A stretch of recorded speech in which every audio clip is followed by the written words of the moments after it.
8 criminals. All right, on page 7, Kano government donates 100 million naira to Singa market fire victims. Police arrest 3 for blackmailing woman with nude pictures. Makinde aligned PDP faction faults INEC recognition of Wike-backed caretaker committee. Kano targets 4 million new voters ahead of 2027 general elections.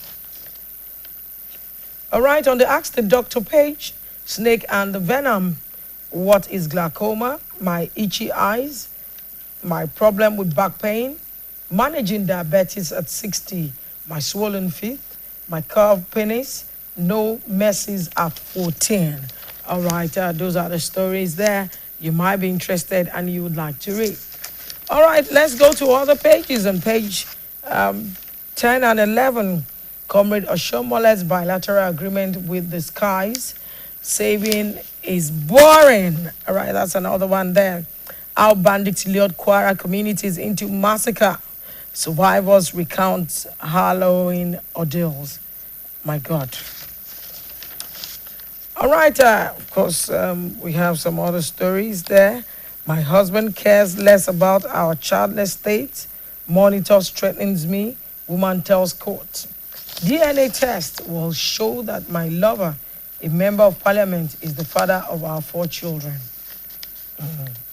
My husband abandoned me, our children, for 4 years. I no longer love my husband because he refused that we have more children. Okay. All right, we have, you had 50 picture there, 50 years on. Oyo State redefines the meaning of progress. The story is there. On page 14, on the entertainment page, I don't have any role model because it's unnecessary. That's coming from Saint Dante, right? And then you come to Society Gist, Lagos Society Storm Chude, Jidenawa book launch, right? At the 8th day, Fidao of Otumba Adekunle Ojora, all right? Upholding legacies, fact game, Brothers Open New Mega.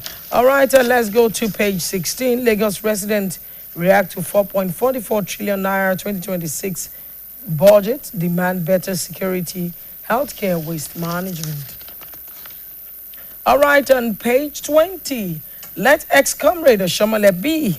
Monarch seeks rehabilitation of road, charges engaging on community development.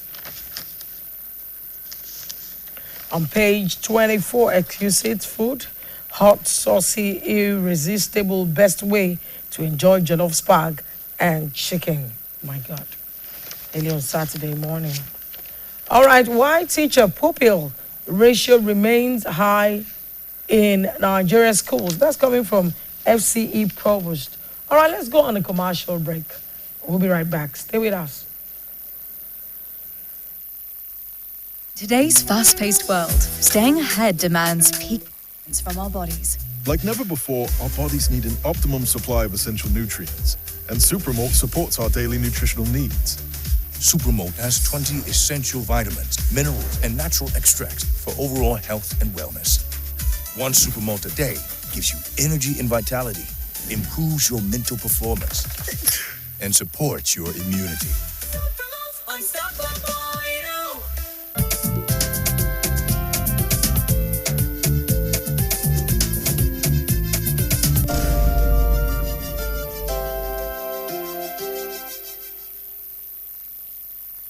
All right, welcome back. Of course, coming to some other stories from the Saturday Tribune.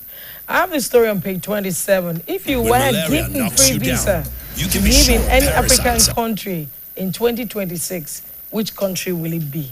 That's a big one. And of course, I saw many. Some said, Morocco, Ghana, South Africa. Okay, South Africa again. Of course, another one said Ghana. Okay, you have other ones there too. Morocco, any African country. So where Rwanda? So where would I personally like to live? I'll live in Nigeria over and over again. Yeah, if given the opportunity to live in any African, no, that's the truth. I'll live in Africa, in Nigeria. Nigeria is the best. Just God helping us. I mean, one could be in all other countries and it becomes so disastrous. But trust me, Nigeria is my country. I'm a patriotic Nigerian. Yeah. So if I don't live in Nigeria, I won't pick another option in Africa. Trust me. All right, Pueblo's first ever retreat seeks to reset Edo governance with results. Anthony Joshua's moment of loss can be a legacy of prosperity, closing wash funding gap through domestic financing. Osun East APC women leader, Ondo political leaders comment Tinubu. Governor Kefas unveiled Taraba seed firm. And of course, Awani Eagles wins award. World Cup qualifier Aduku confident ahead of Senegal clash. IGC Captain Hills Makinde over sport development. Second Niger Delta game. NDDC completes facility upgrade. And of course, Eagles will still hopefully, Eagles still hopeful of World Cup ticket, says it will be. Lukman, a special prayer that's coming from Simeon, and of course, we must give a good time. And those are the stories. So let me ask you, Victor, if you were given visa to live in any African country in 2026 only, where would you live? You're just laughing. Well, I've not thought about it. African country? Yes. I've not thought about it yet. Yes, it's an on-the-spot question, so you're not supposed to think about it. Oh, well, maybe if it was elsewhere, maybe I would consider. But even at that, I'll still rather be here. But then, Beware, hopefully- Nigeria. Yeah. Just say it. Well, I would rather be here still. Rather than maybe being in any of all those, other African countries. No. it's not worth it. No, not to me. Maybe visit and come back, do some work, come back, maybe.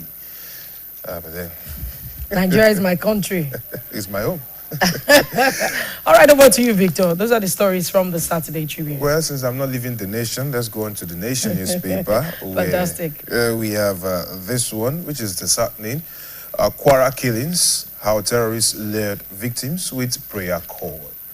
It's a very sad one indeed. PDP factions square up over reopening of national secretariats. That's on page 6. On page 4, Tinubu unveils major sports sector reform, orders funding reset from 2026. On page 25, Jimo Ibrahim hails First Lady's role in reframing Nigeria's image abroad. Tinubu's recognition by Trump, diplomatic win for Nigeria, says Oshiomhole. Let's flip to what we have on the inside pages of the newspaper this morning. For more stories, on page 4, we go ahead with the story about Kwara killings, how the terrorists lured the victims with prayer call. Survivors relieve escape from deadly attack. U.S. lamps killings, backs Tinubu security deployment. 50 victims recuperating in hospital. NEMA deploys response team. Relief items to Kayama. Governor announces committee on humanitarian support for victims. I think this is the first time I'm actually seeing, stories about the victims recuperating. I like that. You said stories. Yes, because it usually happens, but maybe not pronounced, maybe not given the right attention, but because it's a massacre too. Yeah. So you find them talking about it more and more. Well, all right, so moving on to what we have on page 6, PDP factions square up over reopening of National Secretariat. A sealed building to be reopened Monday, says Hanyawu. Turaki Group warns police against giving pro-Wike faction access. Summit targets $500 million investment in Nigeria, lists creative sector, agri, aviation, energy, and others as priority areas. And on page 7, there's a commentary on the vision in political dynasties. More and more. Right here on page 8, Robert Oyer says, "Blessed are the greedy." Can you imagine? It's interesting. Those are wrong moral teachings. Maybe he's been. He's saying Sarcastic. Yeah. But that should not come on the pages of the newspaper. Well, it's interesting to see Nigeria's economy, what is to be done. Kwakwanso's pebbles against Supreme Court justices on page 9. And climate adaptation in a warming world, how cities are preparing for extreme weather. And on page 10, Southeast Development Commission Forum for Vision 2050, Politics or Economy. Survivors are saying how we escaped extremist groups' deadly invasion of Kwara community, recalls how agents of death dispatched more than 100 residents into early graves. Our ex-students union leader and brother were killed in deadly attack, community battles, post-attack trauma, and 50 survivors hospitalized. Well, it's just really, really sad. I mean, looking at a place I once served in, that's in Kayama local government, it's just sad because you Not just sad, such. pathetic. You would expect such happening out there, but here we are. On to page 13, NDLEA's campaign against illicit drugs takes new form in Ondo. And we are seeing this one on page 14, 3.5 million naira or your life. Assassins threaten Ogun widow. Ogun widow? Yeah, Ogun State. She stays in Ogun State. Suspected hired assassins have threatened to kill a widow in Ogun State if she failed to pay 3.5 million as ransom. That's interesting. A widow? Yeah. I think she's spoken with the police. I hope her life is saved. They're talking about a phone call conversation. We hope that her life is safe. We hope that the police have responded accordingly and that nothing happens to her. I truly hope too. Well, on the center spread, pages 16 and 17, interesting sports stories and play. Dream starts. Simeone hails Lukman after explosive Atletico debut. Ateta upbeat on Arsenal's title push ahead of Sunderland battle. Carrick relishing Frank reunion as Manchester United hosts Spurs. Benzema loads Al Hilal fans after debut hat-trick. Rodrigo to miss Madrid trip to Valencia. Man City brace for Liverpool challenge. NDDC completes facilities upgrade in Benin for Niger Delta Games. Igali challenges Bayelsa to defend Niger Delta Games title. Man United offers Kai Rooney new contracts. Barcelona moved fresh contract for Lewandowski. All right. There is this interesting one on page 19. Massive defection rocks Ibejuleki as over 1,000 join APC. Carry the whole party over to APC. On Raven, page 21, Adekunle Gold says getting old, not limitation. Tubaba, it's ridiculous to compare Fela and Wizkid. That's what Tubaba said as Two-Face Idibia. Grammys, Afrobeats defeat triggers fans' anger. Stray turns emotion into motion on Catapult. And on page 22, actor Bukumi Oluwashino turns rapper on Man to Man. You should see that trend. It's a Dremo song and it's a man-to-man challenge that's been winning plaudits out there. Wumi Musaku hands first Oscar nomination. And we have Amanda Horo wins Special Jury Award at Sundance 2026 ahead of Berlinale.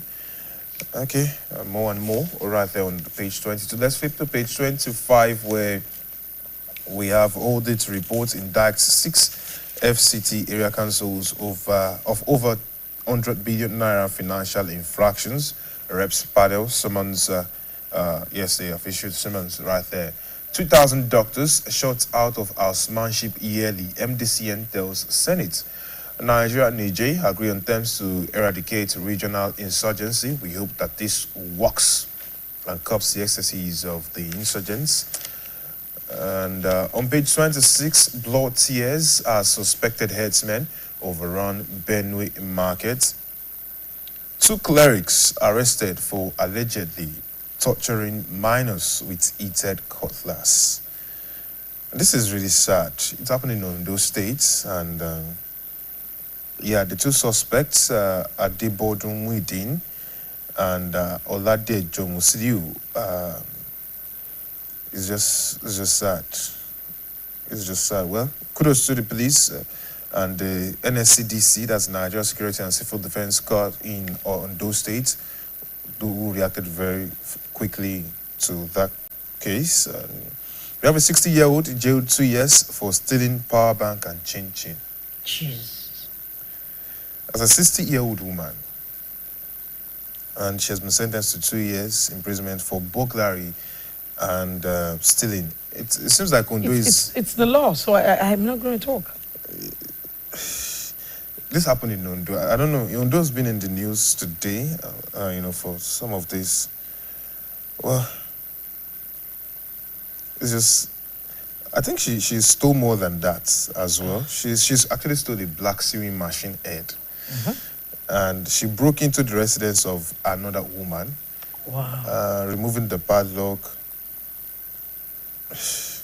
and a bowl of chin. The chin. That is so funny. Yeah, one for the road. Police bust syndicate behind nude photo blackmail in Lagos. And yes, I think that's a welcome development and all that. I mean, some of the suspects, some of the victims of the suspects actually, transferred as much as 10 million naira, which is interesting. On page 27, appeal courts upholds 2.5 billion naira judgment against ABU over unlawful sack of 110 staff on threatened sanction if CBN fails to promptly release funds. That's heavy. Ahmadu Bello University in Zaria is now, on that watch. Tinubu plays Father of the Day at Matawale's children's wedding. Ceremony at National Mosque draws top dignitaries and foreign leader. Imam urges Muslims to prepare spiritually for Ramadan. And Trump deletes posts depicting Barack and Michelle Obama as monkeys. It was an interesting development actually seeing, that out there. And it was ridiculous seeing the White House press secretary, Caroline Levitt, saying in a statement that it wasn't what people actually saw it as, that the meme actually depicted Trump as king of the jungle and Democrats as other characters from the movie. It is quite sad, and yes, it's just something. Back to Ondo again this time. Ondo landlady allegedly poisons tenant's 3-year-old son. It's interesting. I don't know why people just think of Evil. they're doing evil. Yeah. It's just sad. All right, on page 28, Masari replaces Uzodima as APC's National Convention chairman. Ayim is new vice chairman and Imo governor, now treasurer. Joesu suspends nationwide strike, directs members to resume work. And they are set to monitor implementation of terms of settlements with the federal government. Ooni signs MOU with NTDA to revolutionize Nigeria's tourism. NUPRC and NPC deepen collaboration to boost operational efficiency. Tinubu's newly established varsity in Ogoni admits 1,004 pioneer students, launches 500 million naira research fund. SDP demands real-time electronic transmission of election results, and CAPA trains journalists on salt reduction, front of pack labeling. And on page 29, family demands probe into son's death at Lagos Hospital. Ondo varsity workers demand full budget implementation, beg Ayedatiwa over unpaid salary. Gunmen kill commercial motorcyclists, snatch motorcycle in Ondo. I don't know why Ondo is in the news for all this. Epileptic power supply driving investors away from Kwara. And yes, APC chieftain distributes 1,000 free jump forms in Osun West. Ekpet local government chair donates generators and printers to boost APC e-registration. And of course, there's more right there on that page. Okay, Sports Extra on page 31. Simeone, Lookman is different, better than Griezmann. Nwabali, I have no club to go to. That's interesting because he actually announces departure from Cheaper United. And that is as much as we can take on the Nation newspaper. And yes, we'll go straight to the governor's activities. Yeah. That's what we have next on our outline. The governor's activities throughout the week. Stay with us. Don't go away. When malaria knocks you down, you can be sure parasites are having a party in your system. Welcome to our new kingdom, guys. Comel, an effective weapon against malaria.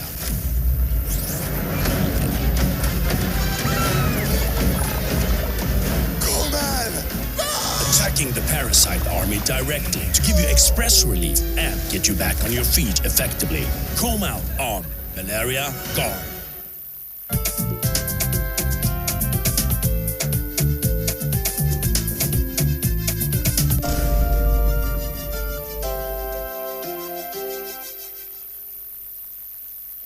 Activities of Oyo State Governor Engineer Seyi Makinde for this week commenced on Sunday, February 1st, with the governor attending a special church service held in commemoration of the Oyo at 50 celebrations.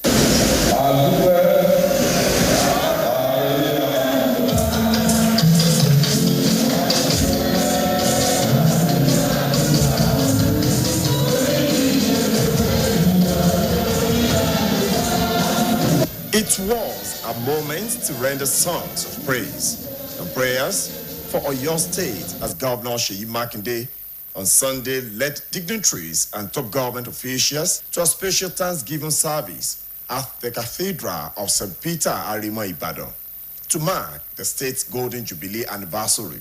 In his remarks, Governor Makinde, who earlier read Bible passage from Matthew 5:1-12, said his emergence as the 18th governor of the state was solely by the mercy and grace of God. The governor also explained that the number 8 represents new beginning in the Bible, adding that being the 8th civilian governor of the state has remained a significant and symbolic part of his journey in office.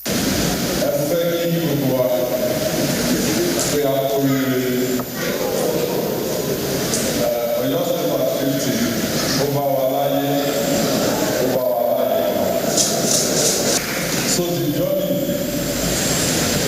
has been a new beginning for Oyo State. Even the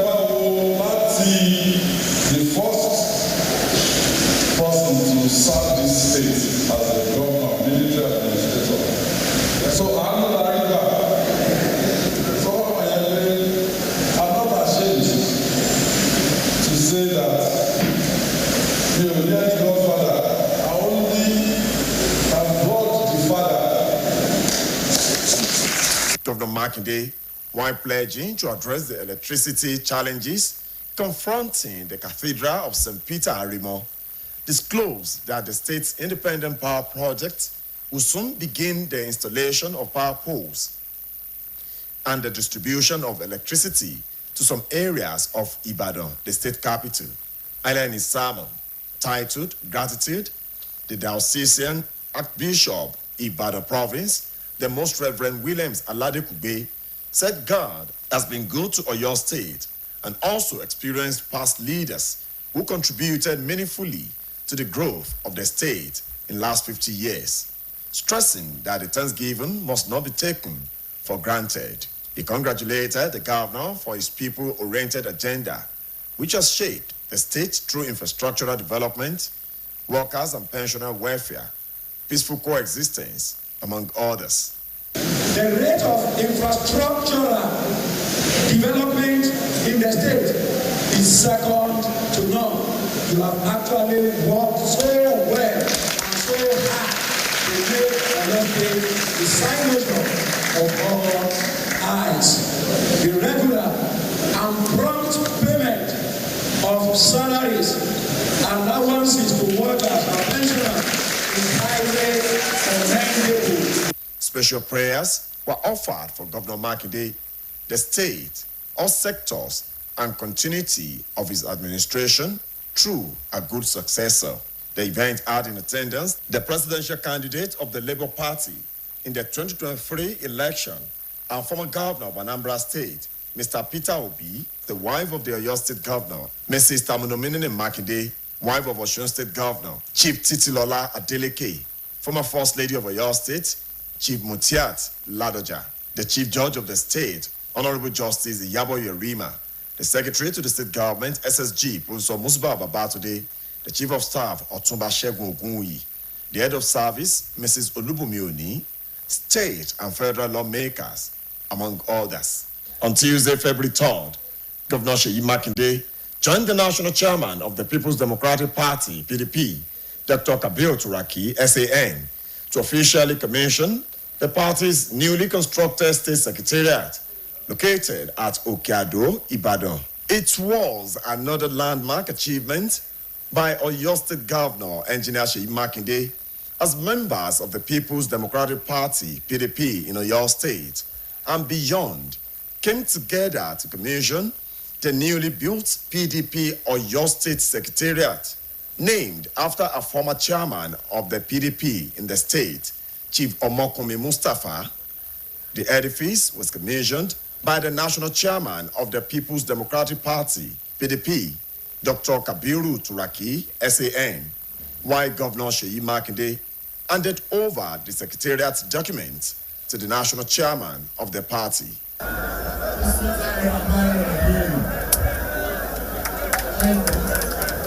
In his address, Oyo State Governor Engineer Seyi Makinde charged members of the PDP to remain steadfast and committed to the truth. He expressed regret over working with some party members whom he accused of betraying the PDP by aligning with the opposition during the 2023 general election. If you see a house or a compound that is peaceful, the vagabond in that house has not grown up. The vagabond in PDP, they grew up in 2015, they had their time, and 10 years, a decade, they practice their vagabondsy in the PDP. But they have been expelled in November 2025. So no more vagabond in PDP. I came into government in 2019, and towards 2023, I was yoked with them. But now I've repented. I've not born again. But for them to hold PDP for another party to be in power, it is no, no, no. Governor Makinde, however, reiterated his confidence in the Nigerian judiciary to resolve the lingering legal issues affecting the party, expressing optimism that the truth and victory will ultimately prevail for the PDP. In their various goodwill messages, the state chairman of the party, Honorable Dayo Ogugbenro, the deputy national secretary, Architect Setonji Koshedu, the PDP Southwest chairman, Honorable Kamarudin Ajishafe, former speaker of the Oyo State House of Assembly, Senator Monsurat Sumonu, former first lady of the state, Chief Mutiat Ladoja, and the chairman of the State Elders Council, Chief Sakaba Logun, commended Governor Makinde for his magnanimity in delivering the new edifice. They praised the governor for revitalizing the glory of the PDP in Nigeria and urged the party members to remain steadfast and committed to the cause of the party as it works towards regaining its lost position. To be here, if the accounting state chairman, Oyo State chairman should not be missing. My leader, the national secretary, was happy too. All said and done, this is what we want in our state, and we want a continuation of this. Fears of the state government as well as the party. I can assure you it might be rough, and it has to be rough, but at the end of the day, there will be light after the tunnel. Your Excellency, they have said it all. The Adago of the Secretariat is here. Today we are witnessing the Oyo State Secretariat. And on behalf of the Southwest ESCOs too, well seated, dressed in their different regalia, I want to thank you there is no cause for any alarm about PDP or no PDP. Both at the state level and at the national level. Inshallah, the truth will prevail. Let every one of us settle our mind that there is no problem, there is green light under the tunnel, and it will come up one day, and the day very shortly. The newly commissioned building features offices for executive members, a conference hall, power generating set, solar power facilities, and other modern amenities. Later the same day, the governor attended the grand finale of the Oyo at 50 celebrations, which took place at the banquet hall of the government house, Agodi, Ibadan.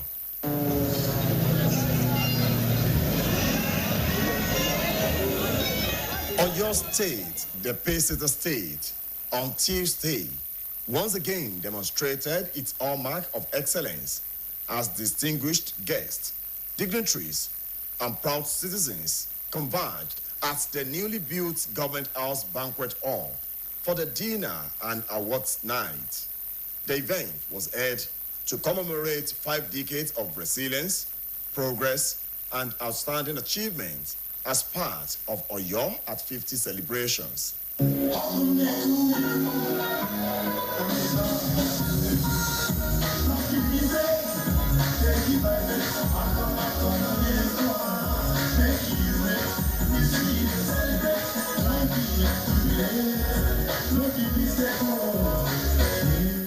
In his address, Governor Seyi Makinde disclosed that several major infrastructure projects aimed at transforming mobility, logistics, and economic growth across Ibadan and beyond will be commissioned before the end of the first quarter. These include upgrade of the Ladoke Akintola International Airport and the 32-kilometer Senator Rashidi Ladoja Road project.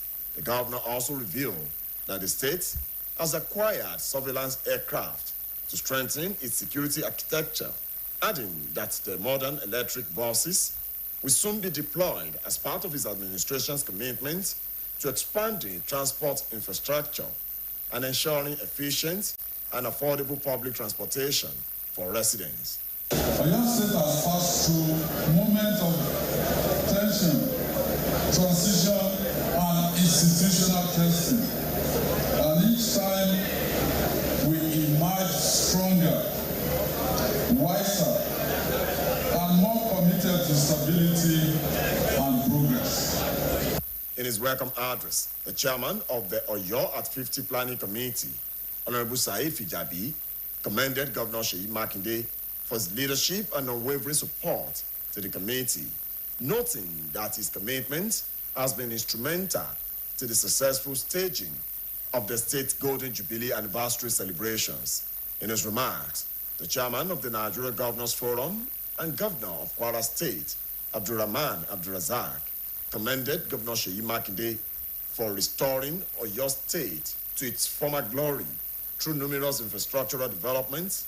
He also urged the youth to emulate leaders with genuine plans for sustainable development. Similarly, a former military governor of Old Western Region, retired General Oluwole Rotimi, congratulated Governor Seyi Makinde on the Oyo at 50 celebration, noting that history will continue to remember the state's leaders for their uniqueness and contributions. Earlier in his goodwill message, former governor of Oyo State, retired Major General David Jembewo, described Oyo State as a pace-setter that has consistently remained at the forefront, stressing the need to sustain the position to achieve even greater progress. Looking back, I thought I was a young man at the time I was made governor. But with time, I said if I ever should be in a position to ask for where I should be posted to, I have no regret that I was posted to Western State and later Oyo State. Also in their separate goodwill messages, wife of a former governor of the state, Chief Mrs. Kemi Alao Akala, and former governor of Akwa Ibom State, Emmanuel Udom, praised Governor Seyi Makinde's administration, describing his tenure as exceptional. They noted that his unprecedented achievements have significantly transformed the fortunes of Oyo State. Awards of excellence were presented to former governors of the state and other distinguished personalities in recognition of their immense contributions to Oyo State's development. While General David Jembeon, retired, presented Governor Seyi Makinde with the Golden Governor's Award on behalf of other past governors, recognizing his exceptional leadership and contributions to your state's development. Other highlights of the event included historical retrospect exhibition, an aircraft air show, cutting of anniversary cake, and a captivating musical performance by Juju legend Chief Ebenezer Obi, who thrilled the guests with his sonorous tunes.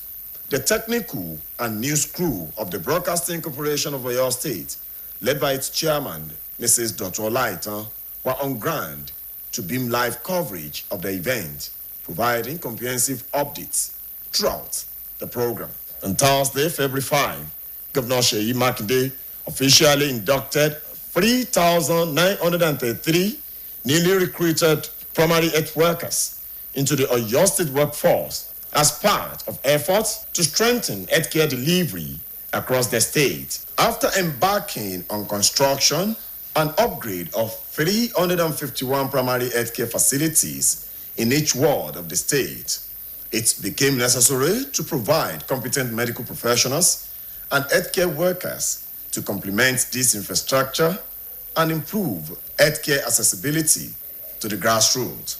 The newly recruited health workers in the state on Thursday expressed deep gratitude to the state governor, Engineer Seyi Makinde, for the opportunity to be absorbed into the state workforce, as they could not hide their excitement during their induction program.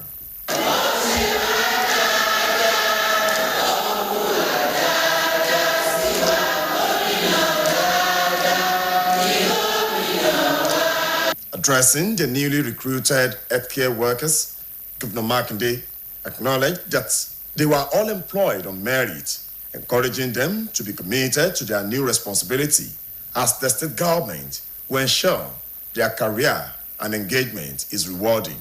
Governor Makinde also emphasized that he will remain dogged in transforming the health sector for the benefit of the people of the state, while assuring that even beyond his administration, they will remain employed and their welfare prioritized. I just want to mention something about the secondary health facilities. We got 55 million euros from the French Treasury. They gave it to Oyo State. It was something that they had about 105 million euros for the entire continent of Africa. But they gave Oyo State 55 million euros out of that 105. But because it's foreign, we needed the federal government, to approve and support us. This thing started from my first tenure. It has been approved, but what that means is all our 5 geopolitical zones in Oyo State, we will have one standard secondary healthcare facility. In his welcome address, the Executive Secretary of the Oyo State Primary Healthcare Board, Dr. Muideen Olatuji, urged the newly recruited health workers to demonstrate technical competence and maintain a strong focus on community-oriented service. The state government's plan to procure and deploy 33 advanced dental chairs and modern dental gadgets, one for each of the local government areas, is a clear statement of intent to integrate oral health services into the primary health care delivery, reduce preventable complications, and decentralize access to essential dental care. In their separate remarks, the chairman of the Primary Healthcare Board, Honorable Awole Dada, the representative of the state local government chairman, Honorable Ibrahim Akintayo, the representative of the World Health Organization, Dr. John Ajayi, and the representative of the Nigerian Medical Association, Oyo State Chapter, Dr. Solomon Olaoye, all commended Governor Seyi Makinde, noting that in Oyo State, primary health care is no longer treated as peripheral aspect of the health system, but is rightly positioned as its foundation. I personally have served some governors in this state, and I have not seen this unprecedented achievement. Not only in Oyo State, but I look around the Southwest especially, I can boast of that there's no governor in the whole of Southwest that has employed as many people or as many citizens of the state as Governor Seyi Makinde has done. The high point of the ceremony was the presentation of Leadership Merit Award of Excellence to Governor Makinde by the Oyo State Health Sector family, alongside the official launch of the State Primary Health Care Operational Guidelines. That has been the activities of Governor Seyi Makinde for this week, with Samuel Adigun behind the camera. I am Olalekan Sulaiman, reporting for Saturday Special.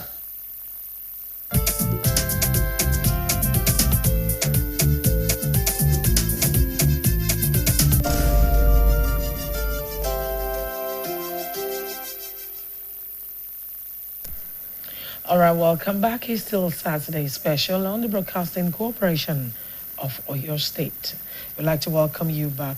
And of course, that was the governor's activities. We'll take you right on from here to our interview segment. And this morning, we're looking at a critical issues that affects human lives, many human lives. Many years ago, we thought this issue were things that would only affect you when you're old. You know, when I was growing up, I thought that stroke would only come to people who are very old. But trust me, reverse is the case today. We're looking at managing dementia, mental health, and stroke. 3-in-1 Saturday Special this morning. And to do justice to the conversation, we have Dr. Temitope Farombi, who is a consultant neurologist at the University College Hospital, UCH Ibadan. You're welcome to the program this morning, ma'am. Good morning, and thank you for having me. It's good to have you here. Yes, thank you. Now, we've brought 3 problems to you. Yes. 3 major problems affecting people. But I'd like to begin by asking, can one person suffer from dementia, suffer from mental health, and stroke at the same time? Yes. So why? Because behind the scene, you've told us, look, they're different. But before you go to why, tell us what dementia is. Tell us what stroke is and what mental health is also all about. Okay. Dementia is a brain disease that affects people who are older. It's a disease of the aged that allows them to have difficulties to think and to be able to do things that they often do before the disease occur. So it's a brain disease that often affects those who are older, 60 years and above. And that leads to difficulty in performing activities that they often perform before the disease occur. Now you're talking about dementia. Dementia. So it presents in form of progressive memory loss. Okay. And where older person start to forget things, and then forgetfulness of things becomes a problem to them. And also older persons start to find difficulty pronouncing words that are familiar. Mm-hmm. Yes, we call it word finding difficulties. And then when an older person starts to lose recognition of familiar faces like their children, their spouses, as well as recognition of the environment where they live All where their they lives. live all their lives. So these are definition of dementia and the symptoms that often occur. Okay, before you go to mental health, I'd like you to tell us. So this dementia, is it generic? Does it run in certain families? Or is it general? Because you see that some people are 100 and they have never lost any memory. They never forget things. They could even tell you stories of how your state was created. That's a very good question. Of course, there are risk factors, and also there are hereditary components to dementia.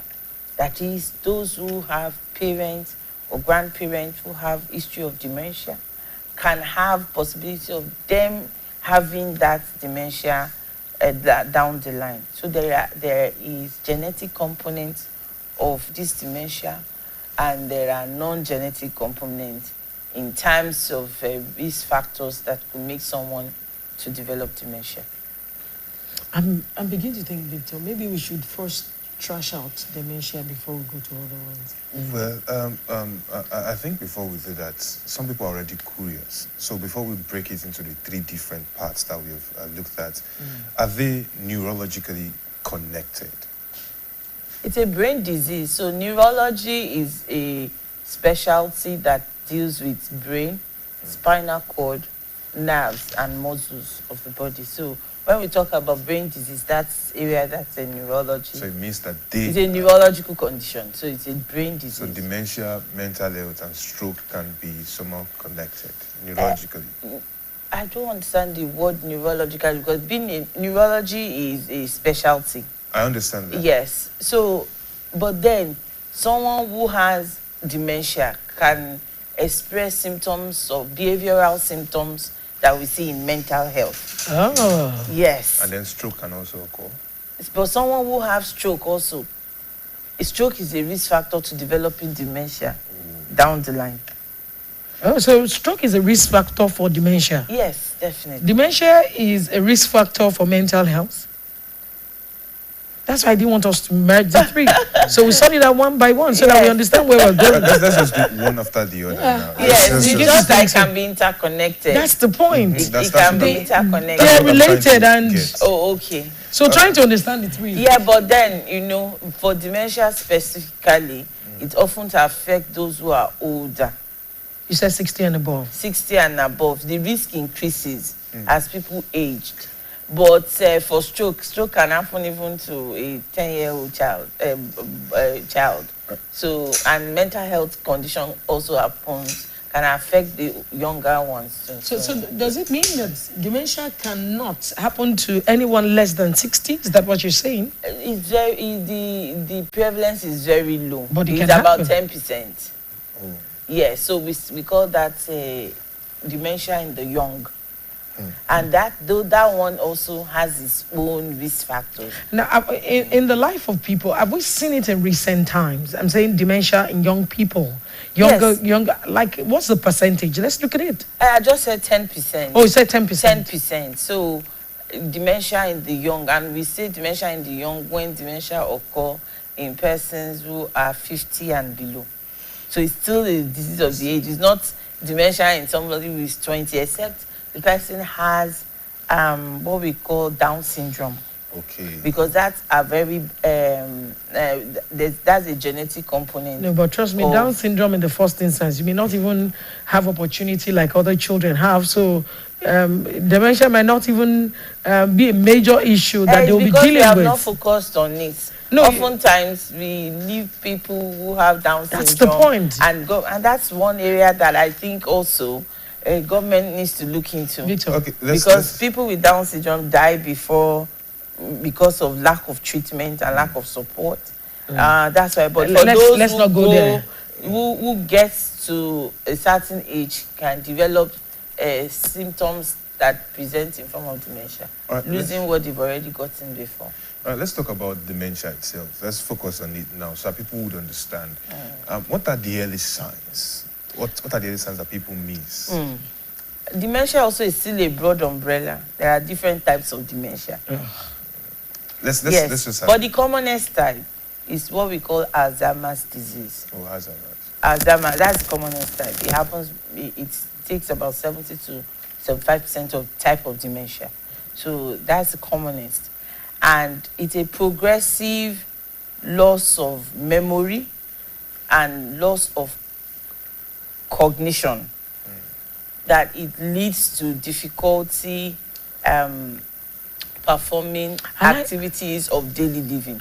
Doctor, I'd like you to use English that a layman will That's what I understand. say. I want to use progressive loss of memory and progressive loss of difficulty performing activities of daily living that leads to that when the person now becomes dependent on others to live. That is when we say this person has dementia.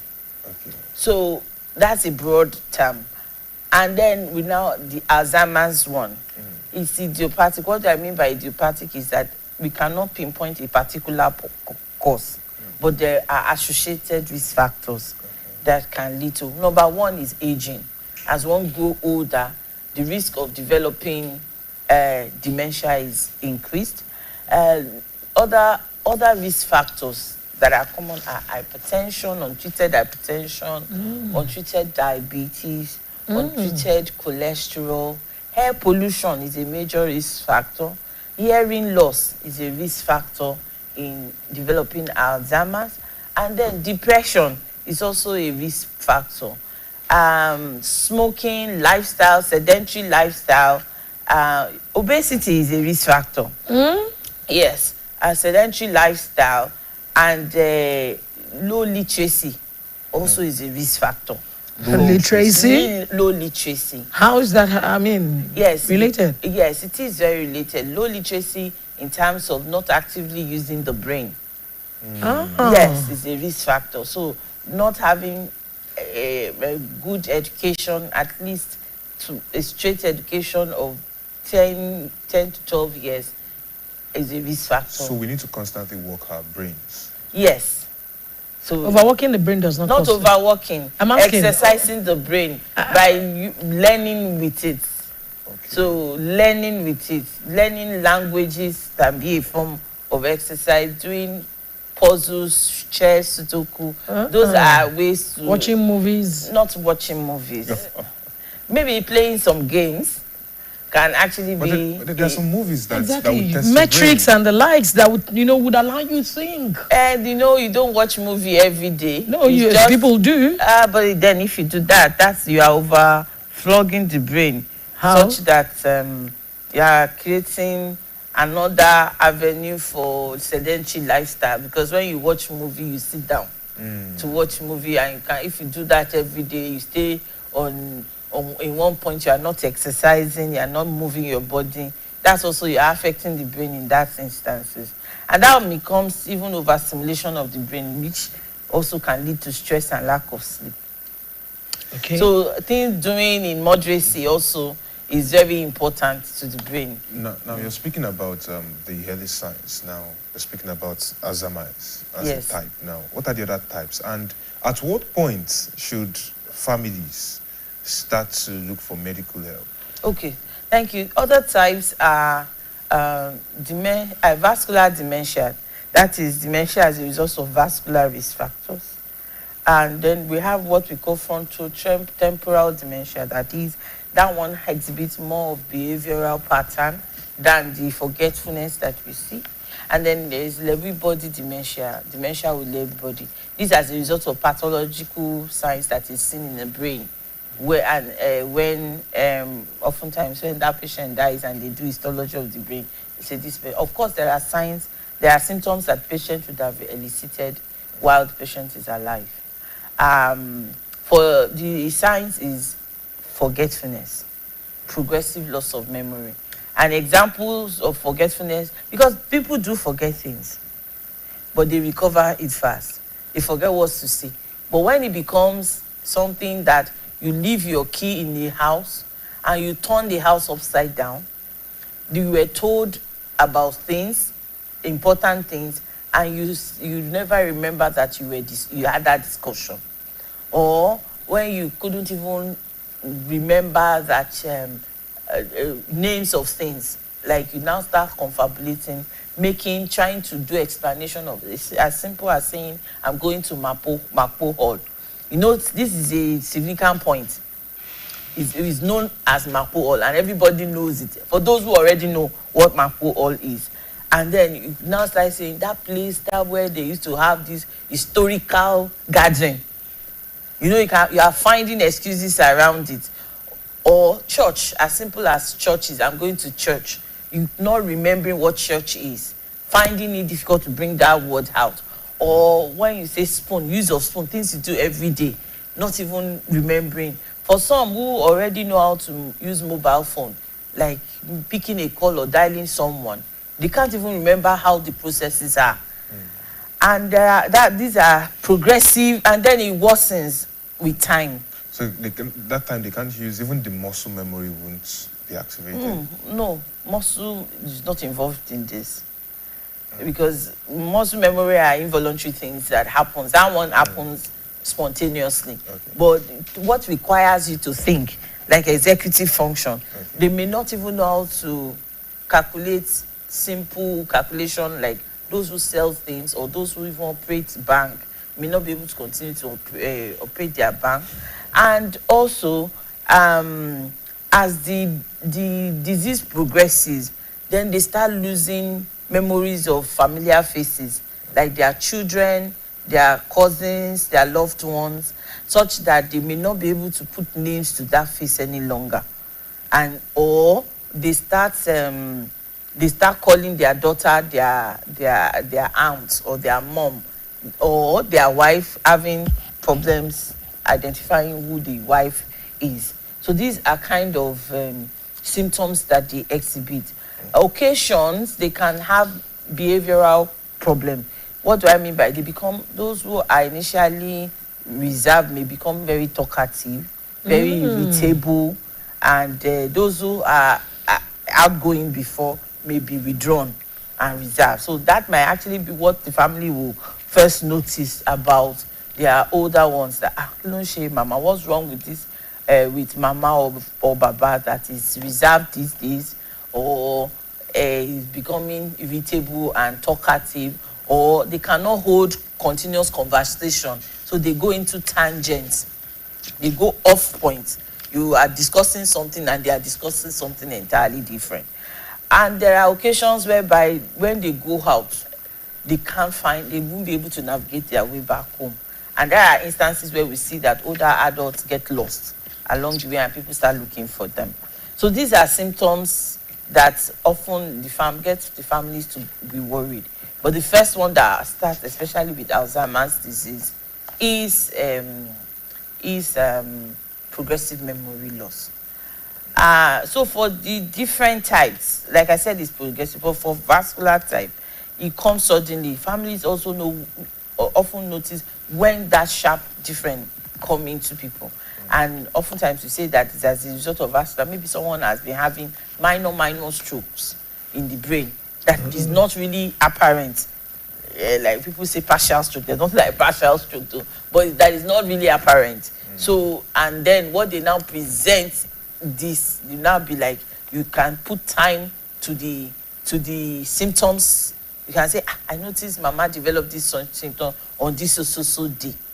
And then it gets stable, and then also another time, maybe there as a result of an insult also into the brain, that symptoms worsen. So you can actually, we call it a step ladder kind of thing, unlike the Alzheimer's type that is just progressive. But for vascular, as a those step ladder, those points are points that families can actually say something happened during these days. And for frontal temporal, oftentimes that one is often confused as a mental health problem, because of it presents first with behavioral pattern. Somebody who has frontotemporal can actually come here and walk in not well dressed, or wear their clothes inside out, or decide to openly bring out their private parts to urinate. So they have what we call disinhibition. That is, they are not socially inhibited. I'm in a public place, I should behave better. So they lose that part of their brain that allows them to do better. And then of course they have issue of recurrent falls. So they can be falling, and then the memory comes alongside or much later. And then the Lewy body types, they can come with features that have something with visual hallucination.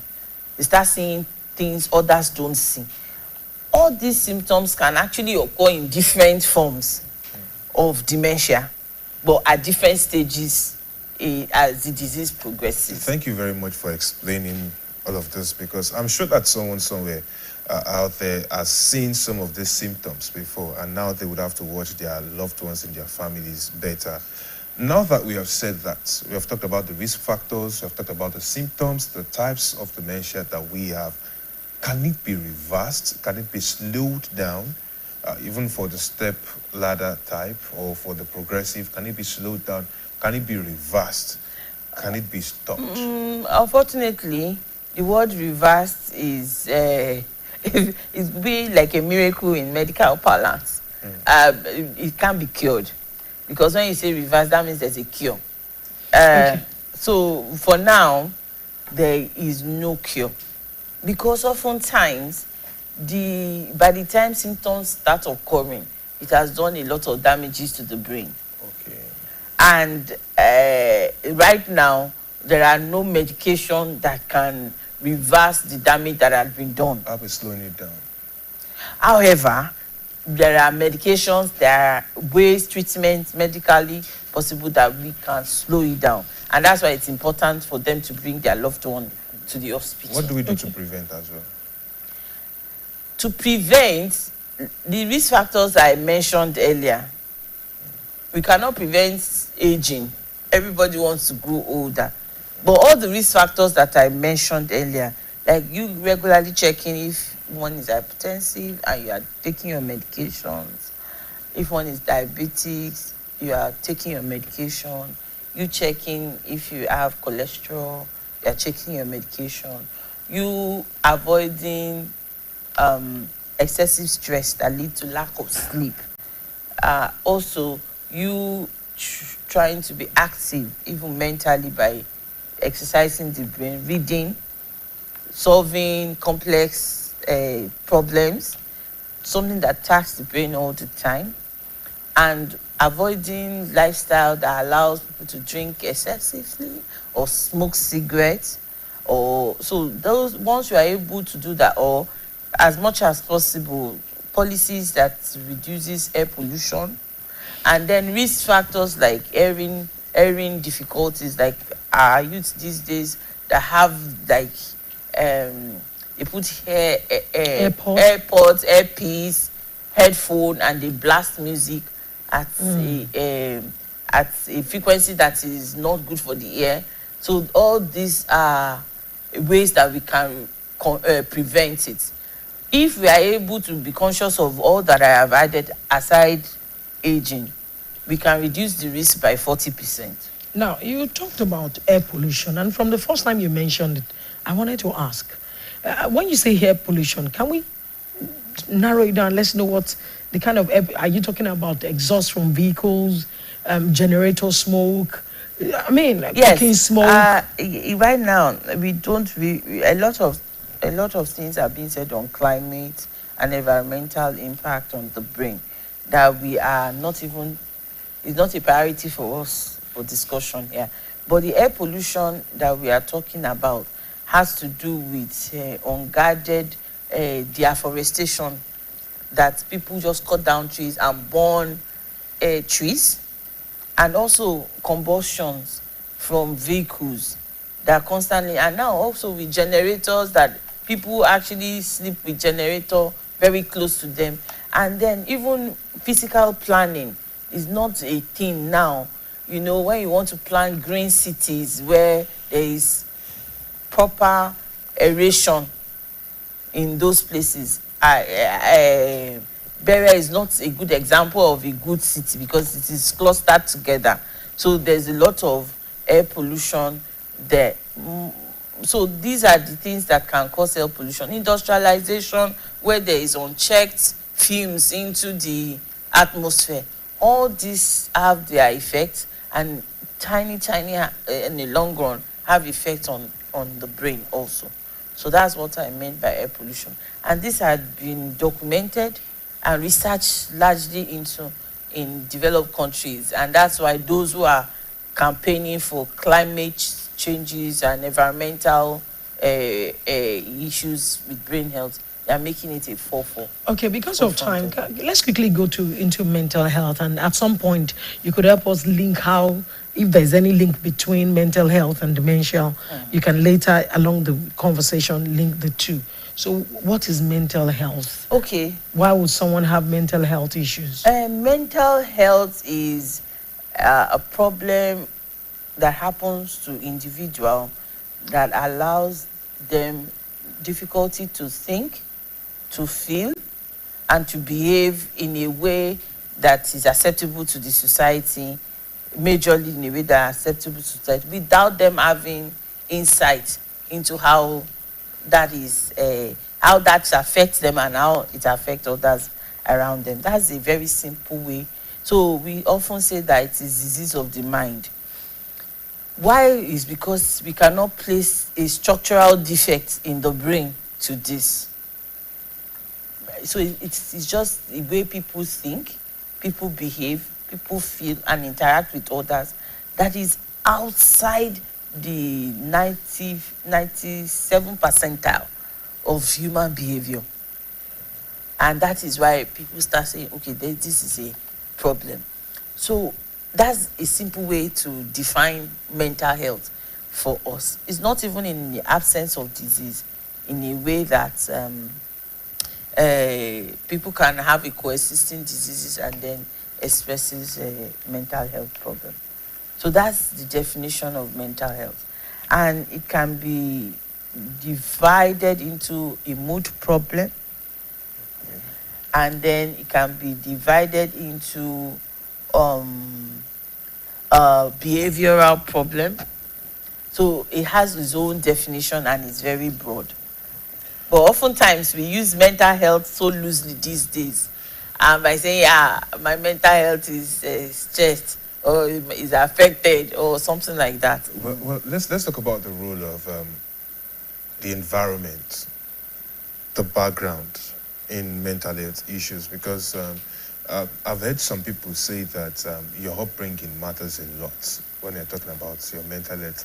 Some things that you have done or that you have experienced braces you up for the stress that the brain will go through at some point. How braced up can you be? What exactly is the importance, the impact of the environment that one has grown up in or is living in, as well as the upbringing, the background? If you use that growing up, and because that's a very, how do I put it? Because that means everybody will proclaim they have one mental health issues or the other. But then some claim that they are growing up as, or the background they grew up in helped them brace up. And that's resilience. Okay. So, and that is just a coping mechanism that the body and the brain get into to help. So resilience is just a coping mechanism. So resilience is a positive reinforcement to avoid breakdown. Okay. But mental health, it can be even hereditary. It can be genetic. It can run in the family. So there's a lot to untying mental health. Of course, there's the environmental component, that is societal component that could worsen or can trigger the hereditary risk factor for those mental health conditions. For example, let me use depression. Okay. If someone's mother has depression, the risk of the child developing depression is 50%. Yes. So if I thought depression was a personal thing. It's not personal. There are risk factors to depression. You can't just get into depression without, issues or things that are. It's just the way the brain, the mind loses the coping mechanism to stressful condition. So some people are wired in a way that their brain cannot cope with that. That's why it's genetic. Yes. So if there are genetic aspects that makes people to, because everybody can be sad when life happens, but being able to cope around it and come out of that sadness and not making it to make you to lose yourself. Because what is depression? Depression is mood problem that leads to loss of energy, prolonged sadness, loss of interest in things around you, and in some instances can lead to suicidal attempt or ideation and attempt, and people carrying out that condition. Okay. So I'm just using depression as one of mental health issues here. And this case now, it can be, it is oftentimes hereditary. There's a family history to that kind of thing. Even as anxiety, people are just excessive. Some people are excessively anxious that they require medications to be less anxious. And some, we have what we call bipolar, in such a way that he can express anxiety today and express a manic, like anxiety that makes them to be active, like excessively active, like manic, and then the other time they can be withdrawn to themselves. So that's that kind of a person. You might just see him too excited and overexcited this time around, and then also another time he withdraws to oneself, and then I cannot understand this person. Then we have the schizophrenia, those who walk around in the streets and carry things and everything. If you look at them, you cannot pinpoint that this is a particular disease that is wrong with them, but there's a thought processes in their mind that makes them to think outside the norm that you and I can reason societally with. But they don't even know that something is wrong with them. So that's an aspect of, that's why I said mental health is broad. It can happen to a child who is 8. It can happen to an elderly person. So why would a child of 8 have mental health disorder? Okay, we'll call something ADHD, hyperactive disorders.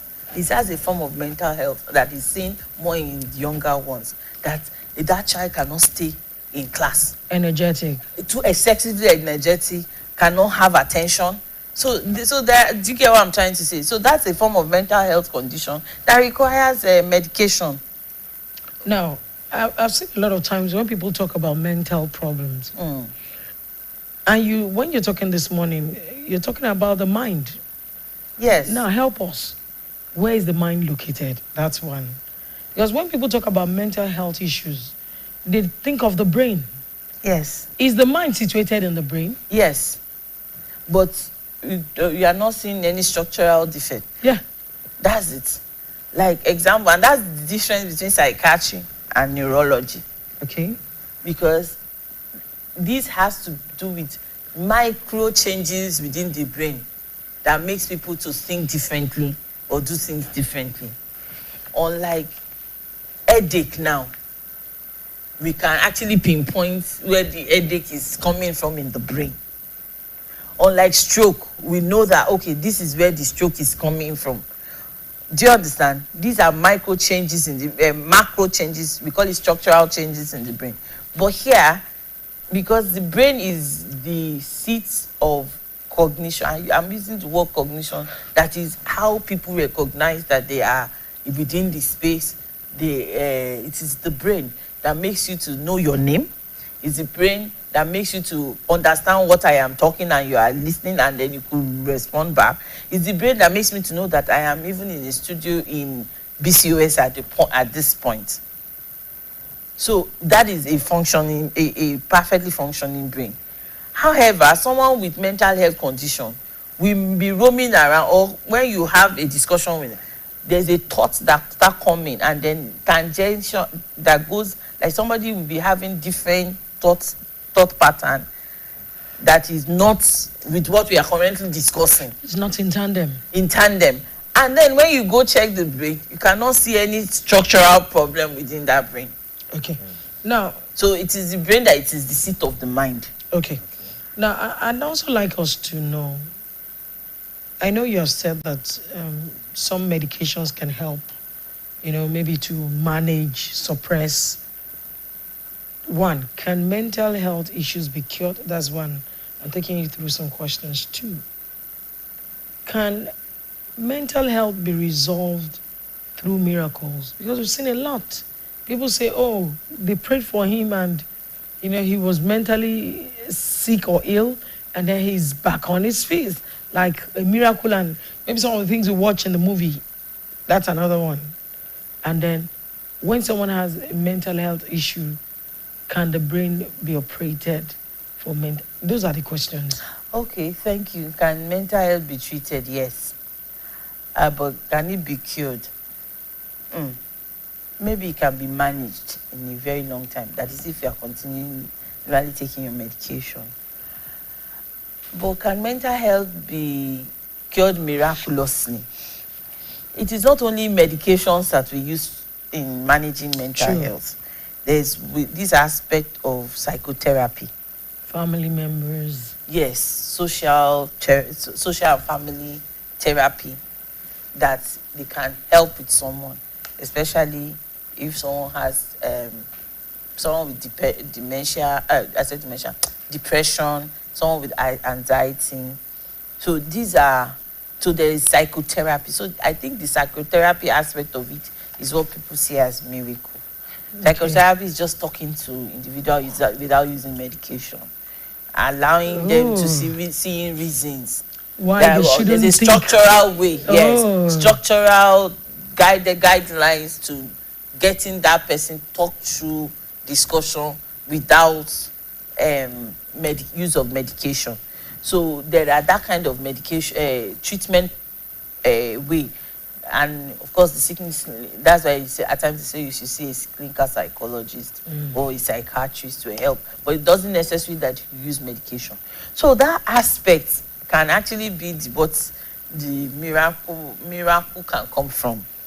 I don't want to say miracles don't happen, but if I go strictly by medical rules or medical way, I'll say it's when you feel that, when you feel that you are being talked to, and maybe this person feel what I am feeling at this point.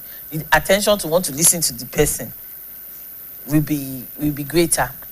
So that might actually be, I connect more with this pastor or with this imam or with this herbalist because he actually understands at that level. That might be a form of psychotherapy to the person, and the person feels welcome more around the individual. They feel that they connect better with, and they behave better because they feel that person connects with them and they will listen to them. It's more like a mechanism of action thing that makes them understand what has just happened to them. Okay, now we can be in a situation and somebody everybody feels that this person is a difficult person. We have somebody whom he or she relates better with. Okay.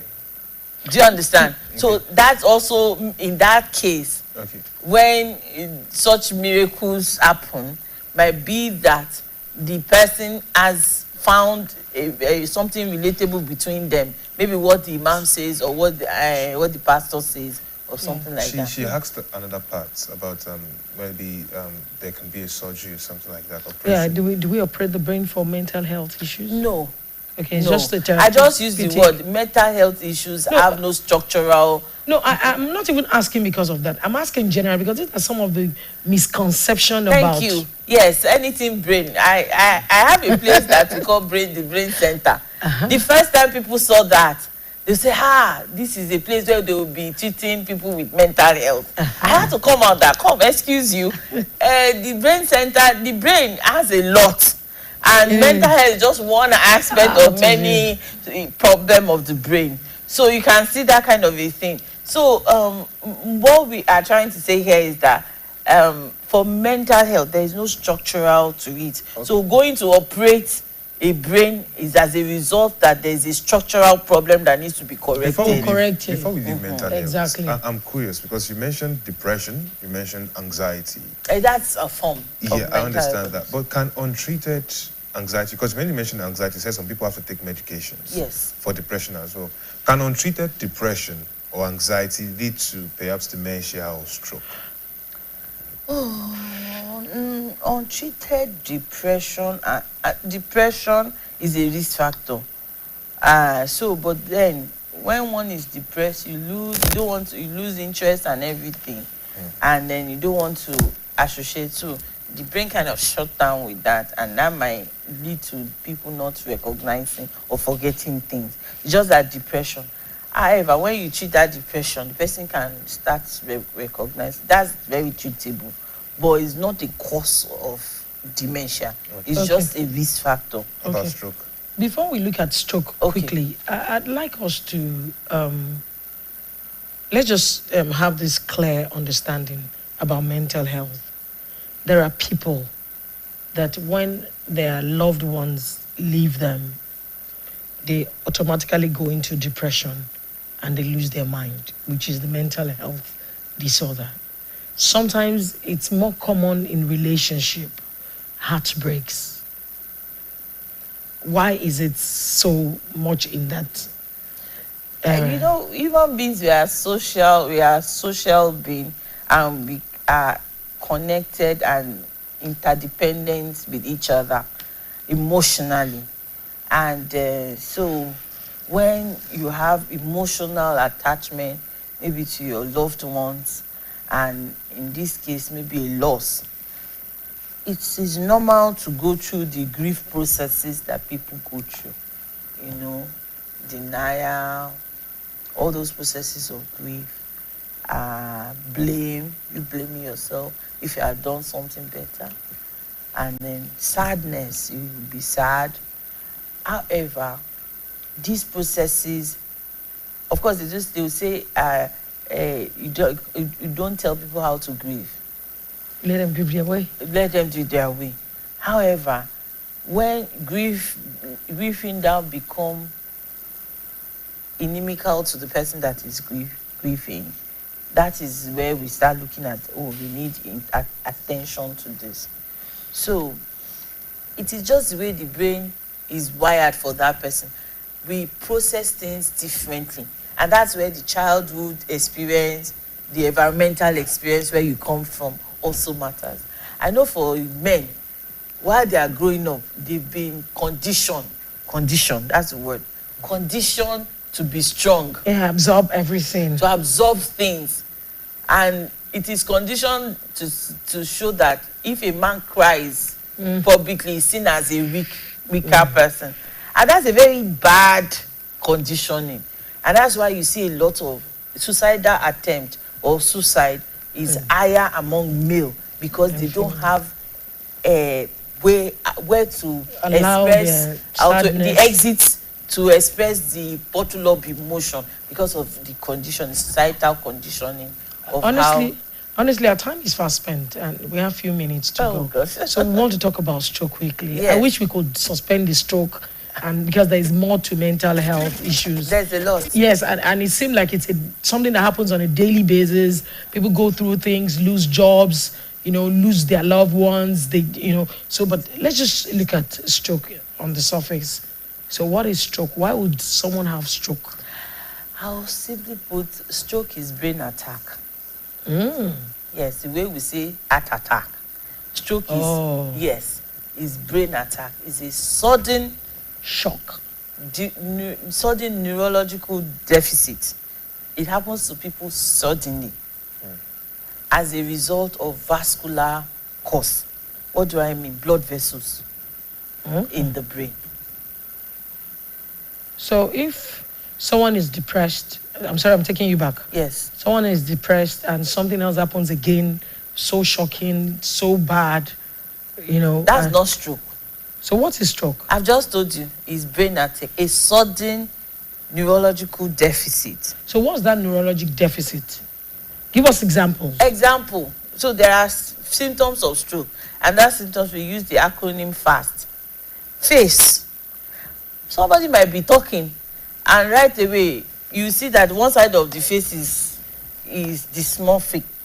That is, it's not straight like Oh, so the movement of blood is shortened or cut off or something? Yes. Oh. So suddenly, the arm, the air in arm or leg, suddenly that person cannot carry the hand, cannot carry the leg of one side of the body. Then speech. Somebody can be talking and then the speech is slurred. Or suddenly we are talking and all of a sudden I started speaking gibberish and I can't understand you any longer. That's happening like now. That was fine and everything. Or the person sleeps, woke up and then could not lift the hand or the leg. And then they started talking, the Yoruba will say, I want law, but they start having slurred speech. Yes. And then, of course, some may even lose consciousness and faint, depending on how big the... Now, what can happen to the brain that you will have this leading to, the attack? So that's why I said is of vascular origin. Is either the vessel bursts or it blocks. Can there be signs ahead of this stroke? Can you have signs that, oh, look, your brain vessel is about to get burst or something that is about to happen? Can there be signs and symptoms? Oftentimes, there is no pre-warning signs of stroke. That's why we say the word genetic. Attack. There's no genetic component to it. That's why we say the word attack. So how can we protect the brain? Hypertension. Someone who's having hypertension, high blood pressure that is not controlled, that increases the pressure within the brain, the vessels in the brain. The blood supplies goes to the body, and one area of the body that blood supplies to also is the brain. So it's the blood supplies and the pipes that carries the blood and the pressure within the blood that leads to stroke if it's out of control. So ordinarily, someone who does not have this high blood pressure or something related I like the word you use, may, because somebody who doesn't even have all these risk factors can still develop stroke. Please, I like some more risk factors. Hypertension, diabetes, cholesterol, smoking is a risk factor for stroke. Lack of sleep is a risk factor for stroke. So all these are risk factors. So we need to talk more to our young people who spend a lot of time on the system, not sleeping for days, so that they are at a risk of having stroke if not careful. So now let's look at, you have talked about sleep. How many hours of sleep should we have on a daily basis? At least 6 to 8 hours. 6 to 8 hours. Is that possible in Nigeria today? I don't know what you mean by possible. The question is, when do you go to sleep? When do you finish work you do? If you are not doing night duty, you should have a proper timing to go to sleep.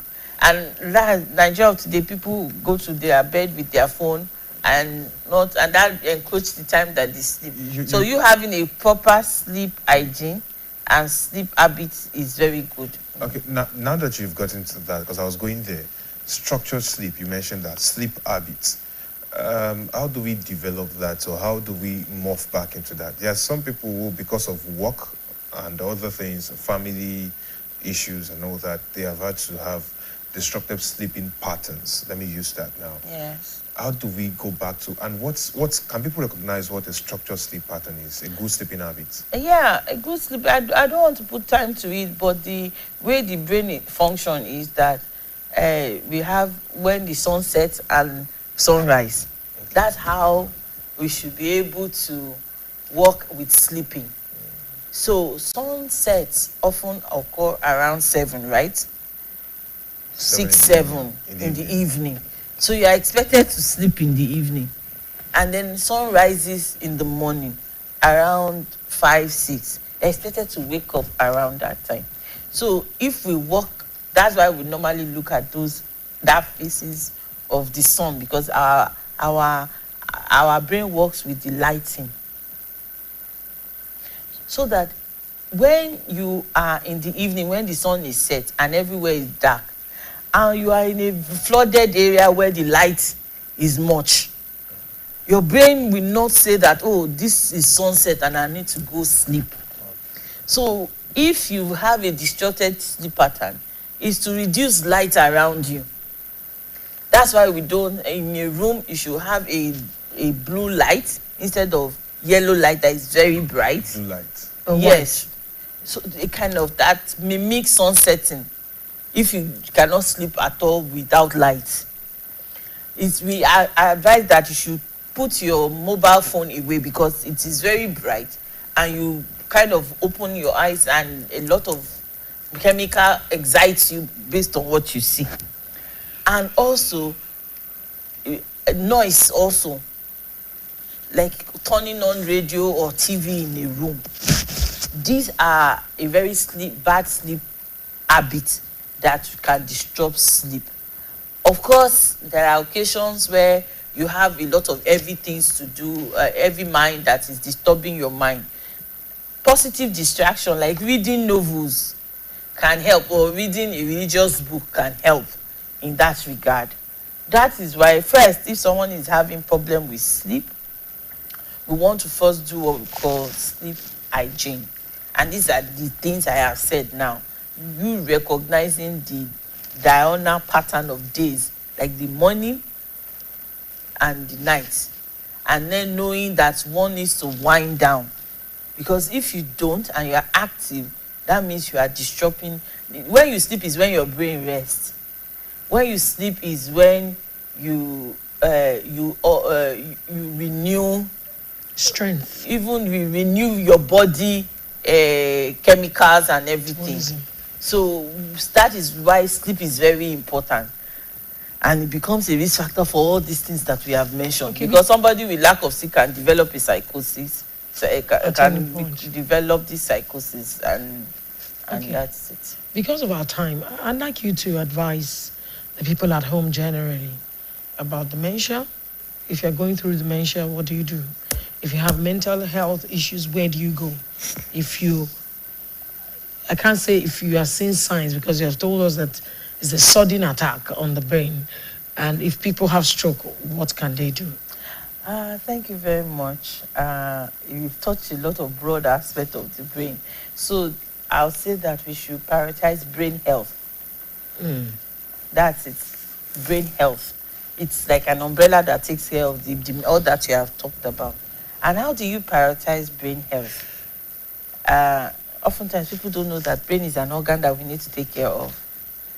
So avoiding smoking, avoiding excessive drinking, avoiding too stressful condition, avoiding sleep or not sleeping enough, and not exercising the brain and appropriately, and not checking your body in terms of eating well, sleeping well, resting well. Don't overstress, worrying less to things you cannot change, and only focus on things you can change. And then prioritizing your health by doing regular checkups. That will keep your brain healthy. However, if you now notice this condition, it is important to seek professional help. And the professionals, if in the case of mental health, is to see a psychiatrist who are specialists in this regard, and they will be able to guide you, and they do what we call the psychotherapy that I've mentioned earlier. Okay. And then if it is dementia or stroke, we say you should see a neurologist. So these are the specialists that work in this regard. You want to ask a question? Yes, on a final note, because I like doing this whenever we are speaking about any health issue.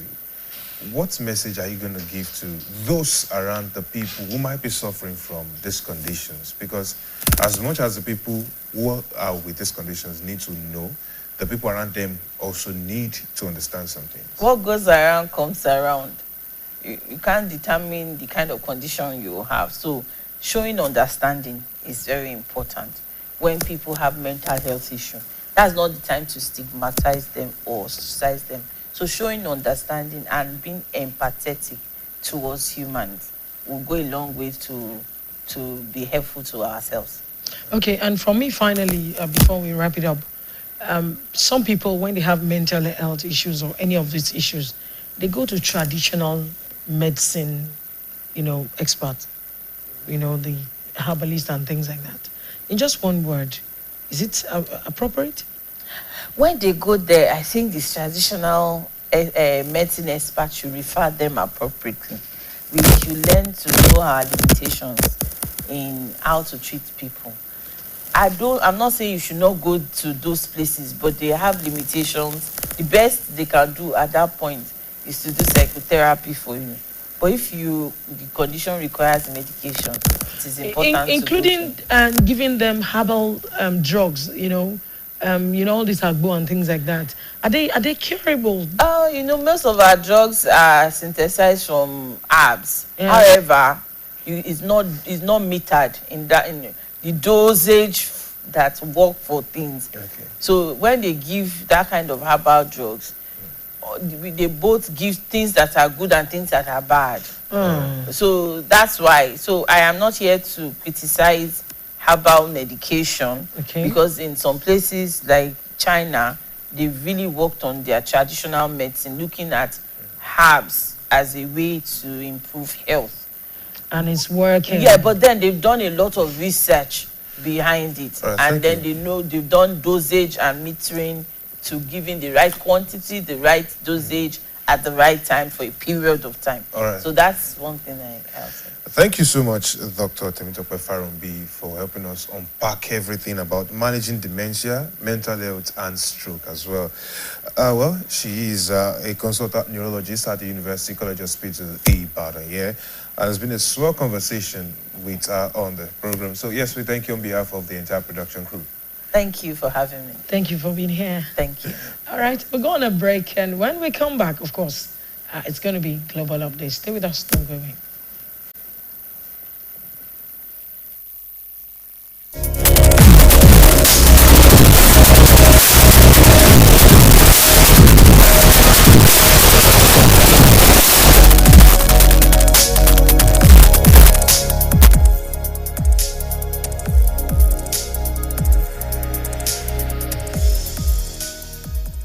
It's another edition of Global Update on Saturday Special.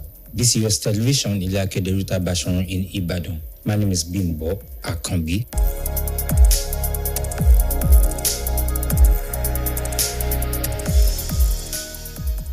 An apparent suicide attack at the Shia Mosque in Islamabad has killed at least 31 people and wounded dozens more in one of the worst such incidents to hit Pakistan's capital. The powerful explosion occurred at Khadija 2 Kubra Mosque in southeastern Islamabad's Talai Kalan area during Friday prayers. A senior police official told the press that the explosion appeared to be a suicide attack, but the conclusive cause is yet to be determined. A security source said that the attacker detonated himself after being stopped at the gate of the mosque.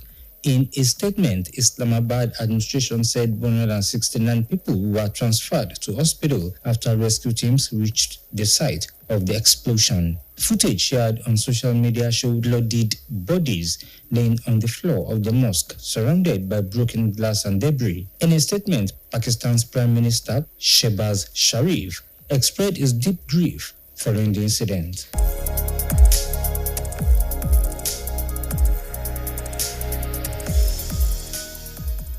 A senior Russian military official has been hospitalized after being shot several times in Moscow, according to state media, quoting Russian officials.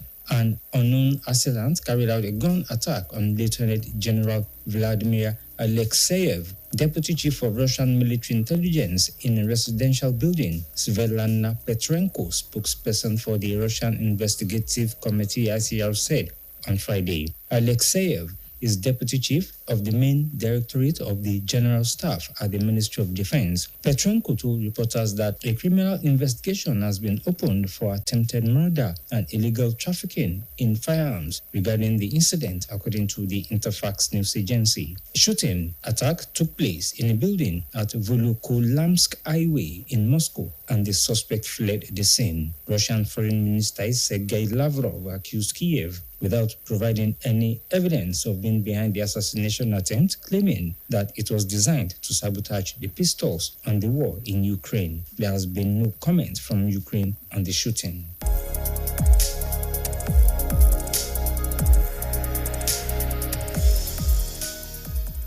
2 Palestinians have been killed by Israeli forces in the northern Gaza Strip, emergency services said, with multiple attacks reported across the coastal enclave as Israel presses its genocidal war despite the ceasefire it has violated daily since October 10. The bodies of those killed in the sites of Jabaila and Beit Lahia were transported on Friday to Al-Shifa Medical Complex in Gaza City. In southern Gaza's Yan Kounis, Israel struck a Palestinian home, with the military claiming the attack was in response